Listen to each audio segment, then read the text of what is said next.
उसको उठाया गया वहाँ से। ये एक तो ट्रेसपास किया उन्होंने, फिर दूसरा एबडक्शन किया गया उसके साथ। अब जो मैं उसको पेश किया है इसको 7-8 दिन पहले का वाक़या है, आज का नहीं है। तकरीबन को 8-9-8 का तकरीबन जो सुनने में आया कि वाक़या है। तो वो लड़की अपनी इज़्ज़त बचाने के लिए वो खामोश रही है पहले कि मेरी इज़्ज़त बच जाए तो मैं बदनाम ना हो जाऊं ज़माने में। फिर जब ये मीडिया पे वायरल हुई है ये वीडियो, तो फिर लोगों ने इसको देखा है और कानून ने इसके ख़िलाफ़ एक्शन लिया गया। उसको फिर पकड़ा गया सेठ दानिश को, और सुनने में आया कि उसके पास लड़की के पास को पैसे भी थे जो उन्होंने अपने कब्ज़े में लिए हैं। तो मजिस्ट्रेट साहब के पास को पेश किया गया, उनको फ़िज़िकल रिमांड पे अभी को 2 या 4 दिन का होगा मे बी, फिर फ़िज़िकल रिमांड उनको भेज दिया गया उधर। जो बंदा सेठ दानिश, ये एक बिज़नेसमैन बंदा है और इसके काफ़ी पॉलिटिकल लोगों के साथ ताल्लुकात भी हैं। राना सनाउल्लाह साहब, उनके बारे में भी इनकी आई है कि उनके साथ काफ़ी ताल्लुक़ है। जो ये आपस में सहेलियाँ थी दोनों, एक अना और खदीजा जिनका नाम बताया जाता है, और ये मेडिकल की स्टूडेंट थी जो खदीजा, कि इसका वालिद जो सेठ दानिश है वो उससे शादी करने के लिए ख्वाहिशमंद था। तो उन्होंने पहले कोई रिश्ते वगैरह की बात चलाई लेकिन वो बात नहीं उनकी बनी। फिर उन्होंने इसको ज़बरदस्ती जो है वो देखा कि हम ज़बरदस्ती इसके साथ करें। फिर उसके घर गए, उन्होंने ट्रेसपास किया, जो कानून की सख्त खिलाफ वर्जी की, उनके घर गए। इसके बारे में हमारे पाकिस्तान पिनल कोड में और सख्त सज़ाएँ हैं। 452 जो है इसमें दफ़ात लगती है ट्रेसपास की भी। उसके साथ ज़्यादती की, उन्होंने उसको मारा पीटा है, तशद्दुद किया है।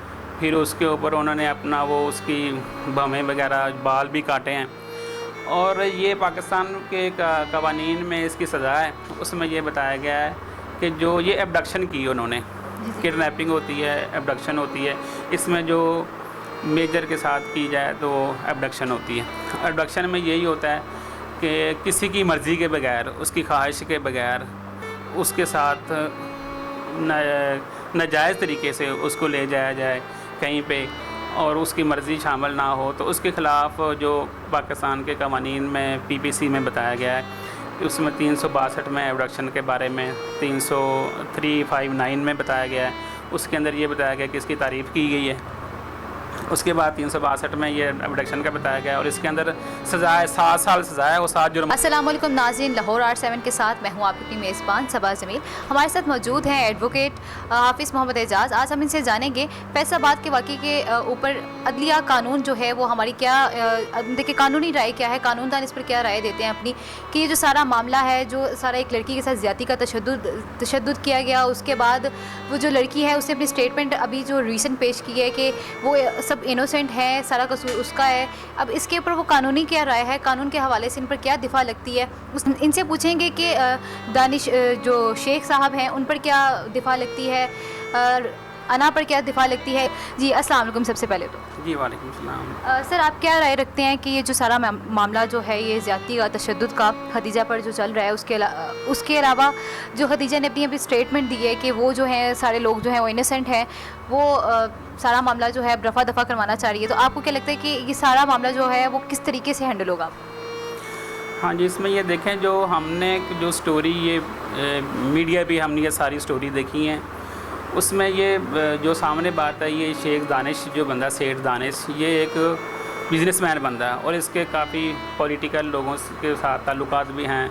राना सनाउल्लाह साहब, उनके बारे में भी इनकी आई है कि उनके साथ काफ़ी ताल्लुक़ है। ज़ाहिर है जो बंदा अशराफियाँ हैं उनके ताल्लुकात तो होते हैं हर चीज़ के साथ, हर तमाम लोगों के साथ। तो इसमें इन्होंने पहले जो स्टोरी हमारे सामने आई है उसमें इन्होंने ये देखा है कि जो ये आपस में सहेलियाँ थी दोनों, एक अना और खदीजा जिनका नाम बताया जाता है, और ये मेडिकल की स्टूडेंट थी जो खदीजा। तो जो सुनने में बात आई है वो यही है कि इसका वालिद जो सेठ दानिश है वो उससे शादी करने के लिए ख्वाहिशमंद था।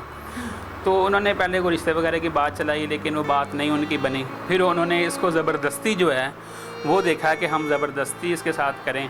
फिर उसके घर गए, उन्होंने ट्रेसपास किया, जो कानून की सख्त खिलाफ वर्जी की, उनके घर गए। इसके बारे में हमारे पाकिस्तान पिनल कोड में और सख्त सज़ाएँ हैं। 452 जो है इसमें दफ़ात लगती है ट्रेसपास की भी। फिर वो वहाँ पे गए हैं, उन्होंने उसको उठाया है, फिर अपने घर लेकर आए, उसके साथ ज़्यादती की उन्होंने, उसको मारा पीटा है, तशद्दुद किया है। फिर उसके ऊपर उन्होंने अपना वो उसकी भवें वगैरह बाल भी काटे हैं। और ये पाकिस्तान के कवानीन में इसकी सज़ा है, उसमें ये बताया गया है कि जो ये एबडक्शन की उन्होंने, किडनैपिंग होती है, एबडक्शन होती है, इसमें जो मेजर के साथ की जाए तो एबडक्शन होती है। एबडक्शन में यही होता है कि किसी की मर्ज़ी के बगैर, उसकी ख्वाहिश के बगैर उसके साथ नाजायज़ तरीके से उसको ले जाया जाए कहीं पे और उसकी मर्ज़ी शामिल ना हो, तो उसके ख़िलाफ़ जो पाकिस्तान के कवानीन में पीपीसी में बताया गया है कि उसमें 362 में एबडक्शन के बारे में, 359 में बताया गया है, उसके अंदर ये बताया गया कि इसकी तारीफ़ की गई है। उसके बाद 362 में ये एबडक्शन का बताया गया और इसके अंदर सज़ा है 7 साल सज़ा है और 7 जुर्माना भी है। इसमें हम यही करते हैं कि पहले जो उसको उठाया गया वहाँ से, ये एक तो ट्रेसपास किया उन्होंने, फिर दूसरा एबडक्शन किया गया उसके साथ। अब जो उसको पेश किया है उसको 7-8 दिन पहले का वाक़या है, आज का नहीं है। तकरीबन को 8-9-8 का तकरीबन जो सुनने में आया कि वाक़या है।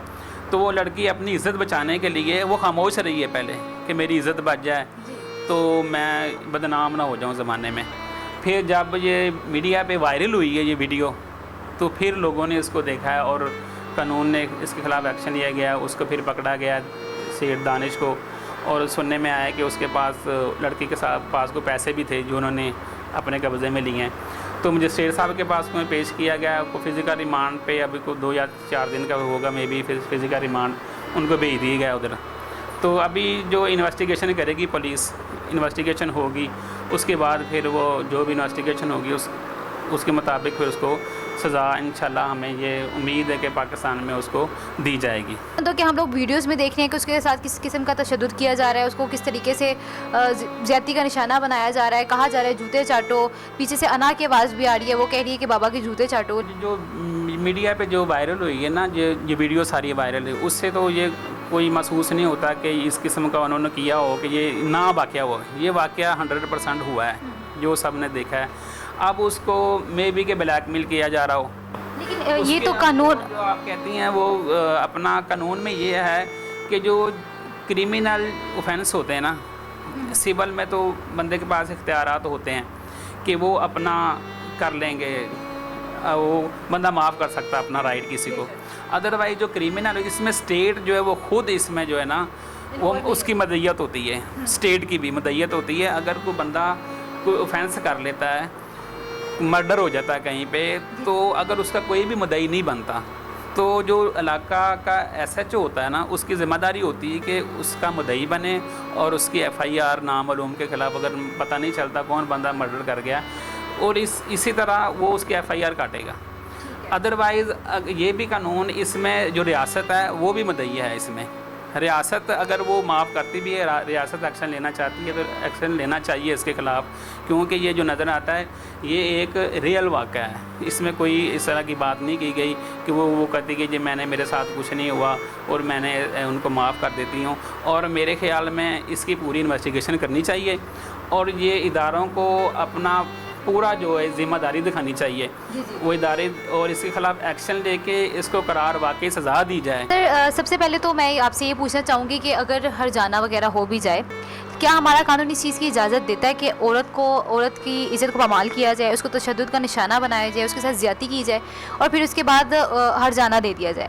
हरजाना अगर दे भी दिया, पहले वो जो वीडियोज़ हम लोगों ने देखी जिसमें इसके साथ तशद्दुद किया जाए, इस तरह के केसेस में अक्सर ये देखने में आता है कि उसको मुद्दइया को या कोई जो मुद्दई होता है उसको प्रेशराइज़ किया जाता है, प्रेशराइज़ किया जाता है कि इस तरह की स्टेटमेंट देने के लिए। अगर तो वो कहती है कि मेरे साथ ये वाक़या हुआ है तो मैं इनको माफ़ करती हूँ फॉर द सेक ऑफ अल्लाह, इनको माफ़ कर देती हूँ, तो फिर तो उसकी तरफ से वो बरी ज़िम्मा हो जाएंगे। अब स्टेट का काम है, स्टेट भी उसमें मुद्दई है, स्टेट देखती है कि हम इसकी इन्वेस्टिगेशन करने, हमने इसके साथ क्या करना है। या तो वो ये कहे कि जी ये वाक़या झूठा है, ये वाक़या झूठा है कि ये वाक़या हुआ ही नहीं है, तो फिर उसके ख़िलाफ़ 211 की जो कार्रवाई होती है उसमें वो देखा जाता है कि वो जो दूसरी पार्टी है वो अपना केस वगैरह सारा चला सकती है इसमें। अच्छा सर, आपने स्टेट की बात की तो क्या अगर ये हर्जाना वगैरह हो भी जाए, अगर ये सॉर्ट आउट हो भी जाए दोनों पार्टीज़ के दरमियान में, तो क्या स्टेट इस केस को बंद कर देगी, या फिर स्टेट जो है वो इबरत बनाने के लिए, यानी कि लोगों को गाइडलाइन देने के लिए, लोगों को सोसाइटी को गाइडलाइन देने के लिए कि हमारी सोसाइटी में इक्वल राइट्स हैं, हमारी सोसाइटी में राइट्स एग्जिस्ट करते हैं, तो क्या स्टेट इनको खुद सज़ा दे सकती है? नहीं, स्टेट सज़ा दे सकती है, लेकिन जो हमारे मुल्क में आम देखा जाता है शराफिया के साथ इस तरह का कोई नहीं किया जाता, उनके ख़िलाफ़ एक्शन नहीं लिया जाता। अगर कोई गरीब बंदा कोई काम कर लेता है तो उसके ख़िलाफ़ तो एक्शन हो सकता है, लेकिन मेरे ख्याल में ये ऐसा नहीं होगा। आप 2-4 दिन के बाद देखेंगे ये मामला रफा दफ़ा हो जाएगा और किसी को पता भी नहीं चलेगा। जैसे कितने पहले वाक़यात हुए हैं, बच्चियों के साथ ज़्यादती के वाक़यात हुए हैं और मर्डर के केस हो जाते हैं। 2-4 दिन के बाद ये इशू बनेगा, इसके बाद ये ख़त्म हो जाएगा, किसी ने पूछना भी नहीं क्या हुआ है। सर, कानून के हवाले से मैं आपसे एक सवाल करूंगी कि सोशल मीडिया के थ्रू जो वीडियोस वायरल की जाती हैं, क्या अदालत में उन वीडियोस को वैलिड माना जाता है? हाँ जी, आजकल तो काफ़ी ये टेक्नोलॉजी आ चुकी है। अगर उसमें एडिटिंग नहीं है, वो अदालत के पास अगर कोई वीडियो आती है तो अदालत उसको देखेगी, उसको लेबॉर्ट्री में भेज के उसको चेक करवाएंगे इसमें एडिटिंग तो नहीं है, ये जेन्युइन वीडियो है। और अगर जेन्युइन वीडियो है तो एज ए एविडेंस उसको पेश किया जा सकता है और उसके ख़िलाफ़ उसके मुताबिक उसको सज़ा भी दी जाएगी। तो सर, आप क्या राय रखते हैं, एक कानूनदान होने के नाते आप क्या राय रखते हैं कि ये मामला किस तरीके से जो है वो सारा जो है निपटाया जाए, किस तरीके से किसको सज़ा दी जाए, किस तरीके से किसको इबरत का निशान बनाया जाए, किस तरीके से किसके ये मामला जो है वो सारा आपको लगता है सॉर्ट आउट हो जाएगा? हाँ जी, हमारी तो ये मुतालबा है कि जो इसमें इदारे हैं वो इसकी अच्छी तरह से इसकी इन्वेस्टिगेशन कराई जाए। इन्वेस्टिगेशन करवाने के बाद जिन लोगों को इसमें इन्वॉल्व हैं उनको करार वाकई सज़ा दी, सख्त सज़ा दी जाए, ताकि ये लोग दूसरों के लिए इबरत का एक निशान बन जाए और लोग इस तरह के जो फेल करने से पहले 100 बार बल्कि 1000 बार सोचें कि हम इस तरह के फेल करने से बाज रहें, क्योंकि इसमें हमारे मुल्क में ये सज़ा दी जाती है। तो उम्मीद तो ये है कि इदारे इसके ख़िलाफ़ जो अच्छा एक्शन लेंगे और इनके इबरत का निशान बनाएंगे।